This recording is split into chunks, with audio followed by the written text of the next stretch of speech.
Aib. Asal tripod ni tak bawa. Letak night vision. Alamak. Tripod yang dorang ada tak boleh? Ada skru tak? Ada. Ada skru boleh? Ada. Okey guys, kita akan mulakan sesi uji nyali kat sini ya menggunakan night vision guys ya. Lepas itu dia akan kita akan letak satu pemilihan untuk duduk lagi untuk mendapatkan vibe untuk second. Okey. Ready boss? Tripod tertinggal lah. Ni tak boleh cabut. Ni kalau cabut nanti iPad gimbal semua lari. Ini asyik untuk gimbal ni. Tak ada tripod lagi ya semua.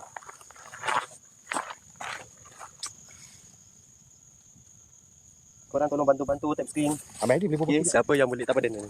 Okay, siapa yang boleh tolong tap screen dulu. Guys, korang punya pasal guys, kita tertinggal tripod. Kita tengok dalam hutan jin kasih kita tong. Jin kasih kita tong untuk korang je. Korang patut berterima kasih pada jin makhluk kat sini. Mana nak dapat tong dalam hutan guys? Bangla lah. Bangla. Mana? Oh, nanti apa? Mana? Korang just layangkan sini. Makeshift tripod. Yes. Tapi laptop ni boleh tahan night vision tu. Night vision dekat sini. Pak saya punya tak ada tripod. Oh, okey. Tarik batang lagi. Ya Allah. Kau. Ini dah cari baba siap kita. Oh, masya-Allah. Ni MacGyver kan, MacGyver. Nampak guys, behind the scene Nampak tak sia-sia bawa air tau. Oh my god. Okey. Bagus. Tadi kita nak tinggalkan air kan. Apa tu kau cakap jangan nanti kita dehydrate. Boleh. Kali berguna si air ni. Ni tong 40 penyamun Alibaba.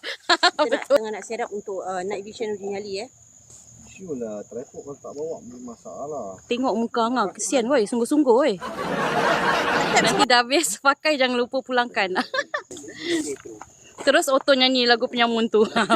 Kita semua sepakat di tempat pening lalat. Alhamdulillah, tong ni guna Nanti ramai-ramai kita terima kasih dengan tong ni. Apa Angah ni? Ni kan paranormal. Dia buat lawak pula. Jangan sebaik tong Jadi bos, tengok dia preview belakang cantik tak? Barik letak satu. Nampak jelas tak? Nampak?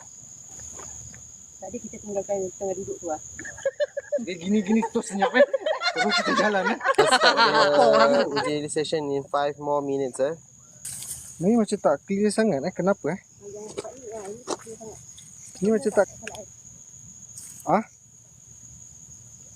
Aib. Asal? Sabar.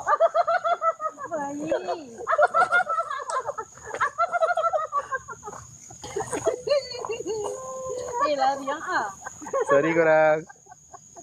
Dia dah kena gigit telinga. This is all the behind the scene korang This is all the behind the scene sebelum kita start betul-betul. Ya, I know. Ada suara. Guys, tadi nampak air lari tak guys?